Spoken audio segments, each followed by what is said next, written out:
Hi everybody, this is section 2.6 for our Math 211 geometry class, and this section we will talk about properties that we're going to use, and then we're going to start looking at proofs. And hopefully what I would like you guys to do before you watch this video is to view the video that I posted before this it's from a site called Yay Math, and it's the introduction to proofs. I know it's a little silly video, but I think the guy has good information. Sometimes it helps explains proofs, so that should be watched before you listen to this video.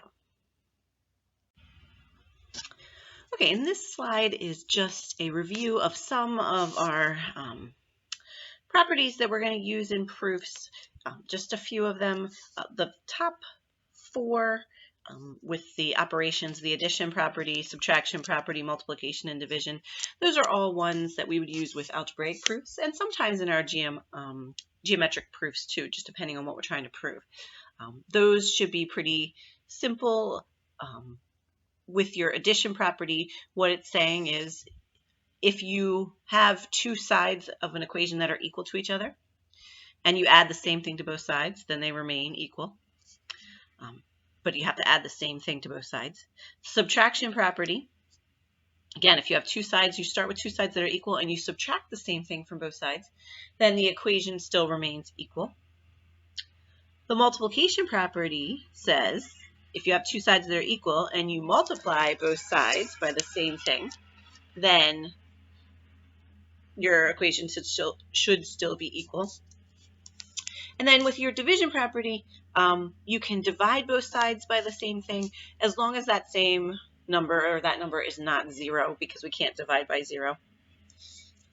Your reflexive property, it's one that we will actually, it seems kind of silly. They're saying that A is equal to A. Kind of think of it like your reflection in the mirror. We will use it quite a bit, and it's a simple property, but sometimes it's so simple that we overlook it in a proof, and you'll see examples of the reflexive property quite a bit, especially when we get to proving triangles are congruent. We'll use it quite a bit. Your symmetric property, it's really kind of like your commutative property, but we're not talking about addition or multiplication here. We're talking about what side of the equal sign your information is on. So your symmetric property, if I have 5 equals 2 plus 3, I can also write 2 plus 3 equals 5. So I can swap those sides over. That's really your symmetric property. Your transitive property, this property, this is where it's kind of like the law of syllogism. I feel like we are cutting out the middleman here. So they're saying if A equals B and B equals C, then A equals C. So again, what they're doing is they're cutting out that middleman. They're cutting out B. And then substitution is if you have A is equal to B, then you can replace B for A in any expression. So substitution, you're actually plugging something in because it's equal to the other amount, and it's easier probably to work with in your proof. And these are some common properties that we will use quite frequently. Mainly with our geometric properties, we will use the bottom four the most. But we will sometimes use addition, subtraction, multiplication, or division. And that's more in the beginning of our proof adventure. Towards the end and the middle, we'll be doing triangles and parallel lines. And for those, it would mainly be reflexive, symmetric, transitive, and substitution. And one last property is your distributive property. And I always think of the distributive property, remember you hand it out. So here we have A times the quantity of B plus C. And we're multiplying A. If you distribute that, then it's going to be A times B plus A times C. And you can also do the same thing with subtraction. Okay, so when we do our proofs, and we're going to talk a little bit more about this in a couple minutes, but we're going to look at a couple just algebraic proofs to get started. When we do our proofs, we are always going to do a 2-column proof. So we're going to have statements on one side, reasons on the other. And just like they did in the video that you watched, your first step is always your given. So that's always your first step. And your last statement will always be your prove. Now this one, they just asked us to solve the equation and justify each statement. But if they had written it in proof form, it would have been solve 5x plus 12 equals 47. And then it was said, that would have been your given. And then prove would have been, prove that x equals 7. All you're doing with a proof, and this is the main thing to think about when you're doing a proof and why it's important for you guys to practice with them and learn them, because most of you are education majors, and with a proof, you're explaining your steps. And you're explaining them so that people that don't understand can understand. And when you do that, that's just like teaching. You break it down. So a proof is a good thing to practice. Even if you're going to teach the younger grades and you're not going to give them proofs, this is just practice for explaining why things happen, because kids love to ask all the time, why do we do this? And so here, this first step is our given. They gave us the equation. And then really what I want you to think is, well, what do I do to solve this equation? And we know what we're going to do. And they don't, again, show the work in here, but we know the work. We're going to subtract 12. And when I do that, I end up with 5x equals 35. So my result is 5x equals 35. And to get that result, I use my subtraction property of equality. Now I need to find out what x is. So when I have 5x equals 35, what I'm going to do next to get x is I'm going to divide by 5. So that's why our last reason here when we get x equals 7 is our division property of equality.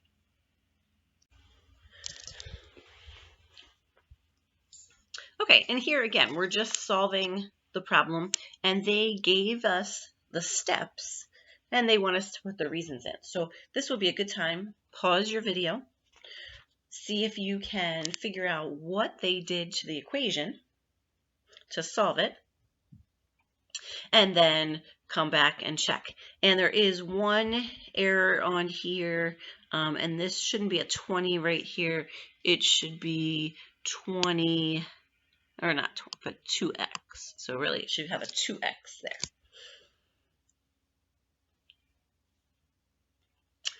Okay. Hopefully you pause the video and now you've come back and you're going to check.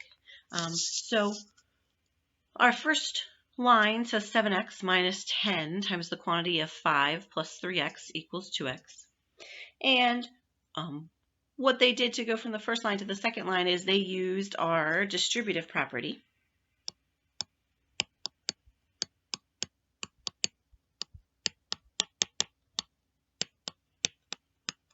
Because they distributed the 10 to the 5 and the 3x.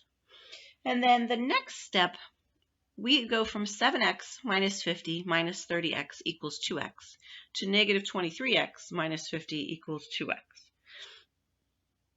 And what they have done here is we are combining like terms, or we're simplifying the equation.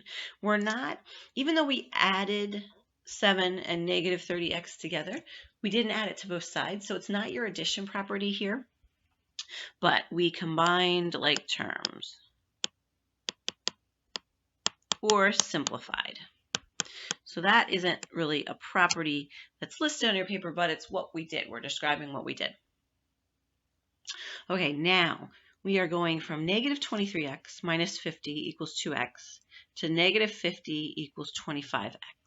So what they did is they moved and combined x's. So to move the negative 23x over, we'll do the opposite. So they added 23x to both sides. So that would be your addition property of equality.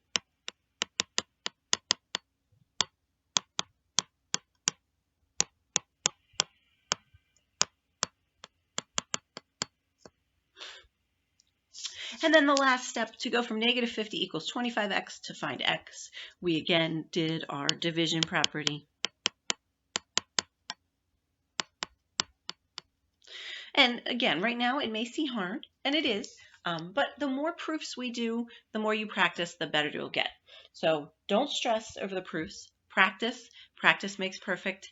And, proof-wise, like on tests, I won't really put them on quizzes, except for maybe to name a couple steps, but I won't give you a whole proof. They'll only be on the tests, and you get 1 or 2 per test, so it's not a huge amount of your grade. But again, the importance is learning to explain yourself and to know why things are happening, because that's what students are going to ask. Why do we do this? Okay, so here again, we're just reviewing our reflexive property of equality. And remember, equality means equals. So here we're talking about the measure of the angle or the measure of the segment lengths. Reflexive property, measure of angle A equals the measure of angle A. Symmetric property, that's when you can switch the 2 sides around. And then your transitive property, that's when you cut out the middleman. So if the measure of angle A equals the measure of angle B, and the measure of angle B equals the measure of angle C, then we know that the measure of angle A is equal to the measure of angle C. So again, they cut out that middleman, the B there.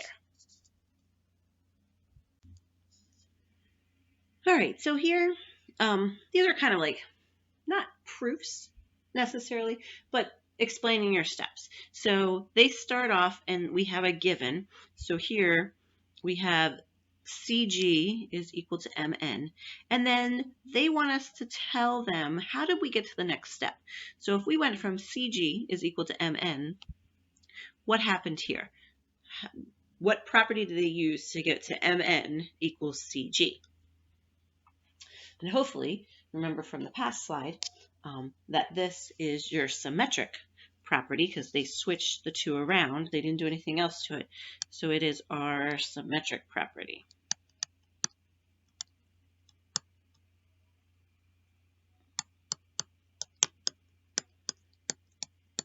And it is of equality. If it had a congruence sign, then it would be the symmetric property of congruence. Okay, so now for B, we have the measure of angle P equals the measure of angle Q.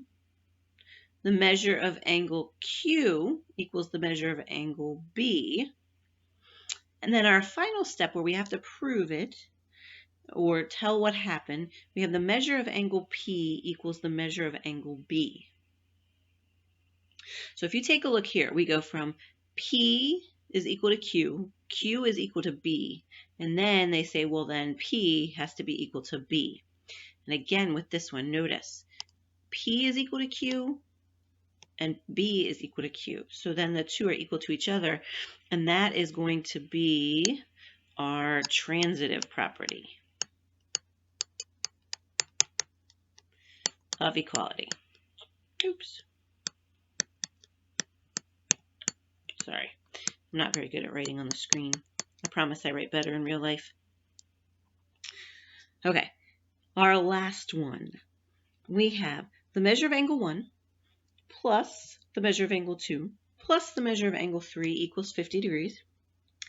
Then they give us that the measure of angle 1 plus the measure of angle 2 equals 43 degrees.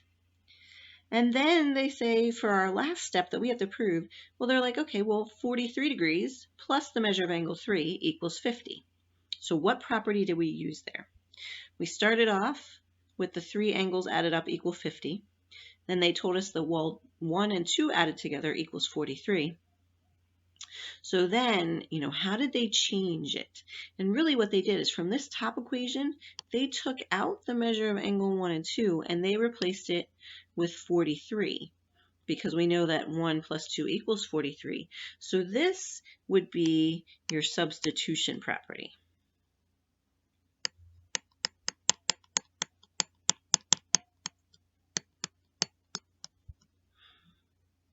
And that would be an example of substitution.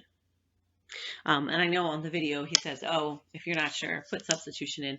That's not true. We don't use substitution very much, but sometimes it's used.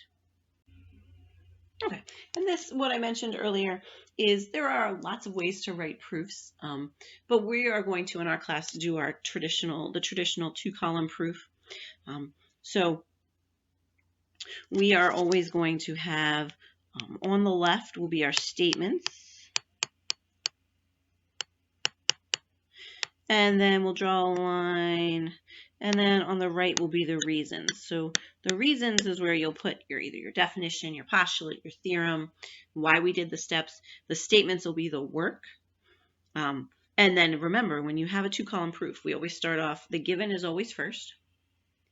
And then whatever you're trying to prove, that prove is always going to be the last statement that you're going to put. And then you have to give a reason for it. Okay, so now we are going to write our very first 2-column proof.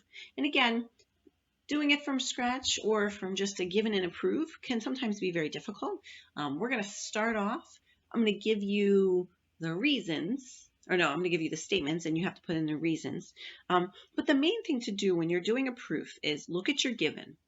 And a lot of the times I just look at the given, which in this case, our given is, we know that the measure of angle 1 is congruent to the measure of angle 3.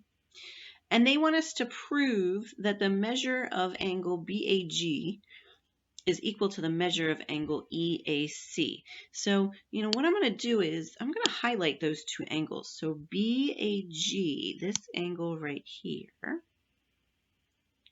is right there. And then our other angle was EAC. Because you want to know, and it's okay to draw all of your pictures, you want to know, like, what angles, what are we proving? And then what do we know? And then I encourage you to just like mark up anything else that you see. Sometimes you might write down information that you don't need, but if you see it, you may need it. And if later on, if you don't need it, go back, take it out if you need to. Okay, so here are our statements, and we're going to fill in our reasons. And if you need to, just flip back to the last slide to look at the picture, or you can always fill it in, pull up the PowerPoint on Blackboard to look at it. So here, the first thing they always put is the given. We know the measure of angle 1 is equal to the measure of angle 3. Now 2, they say that the measure of angle 2 is equal to the measure of angle 2. Just looking at that, what property is that? If you go back to your sheets, and it may not make sense right now, but we'll talk about it in more detail. Like I said, as we go through the semester, we'll figure out more. Hopefully you see that that is your reflexive property of equality. So we're going to fill that in.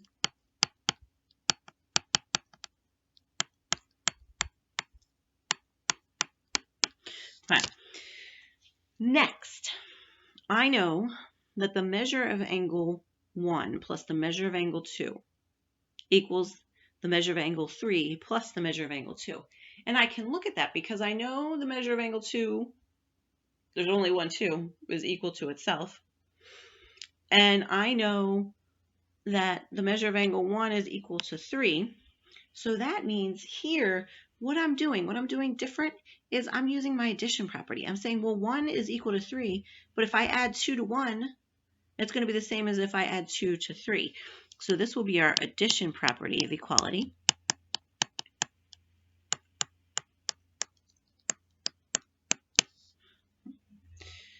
Then, by looking at the picture, and again, if you have to go back, look at it, we know the measure of angle 1 plus the measure of angle 2 equals the measure of angle BAG. And I know that the measure of angle 3 plus the measure of angle 2 equals the measure of angle EAC. So this here, it's not substitution because we're not substituting anything in, but this would be your angle addition postulate. Because remember, if we take the 2 smaller angles and add them together, you get the larger angle. So this would be our angle addition postulate.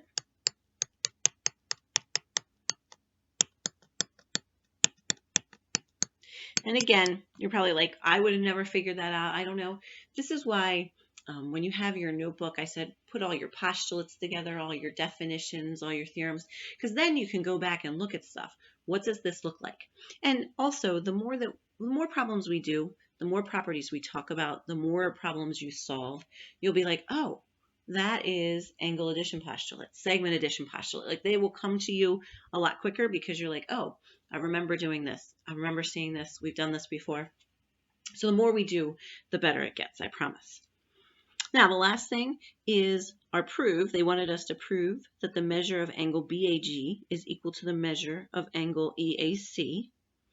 And that one, we know that this is for BAG and this is for EAC.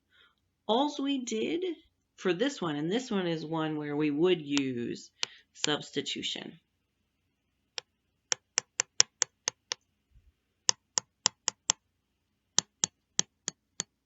Because we're substituting. I know that these two equal these two, and then we tell, oh, well, this also equals this and this. So we substituted the angles in for up here.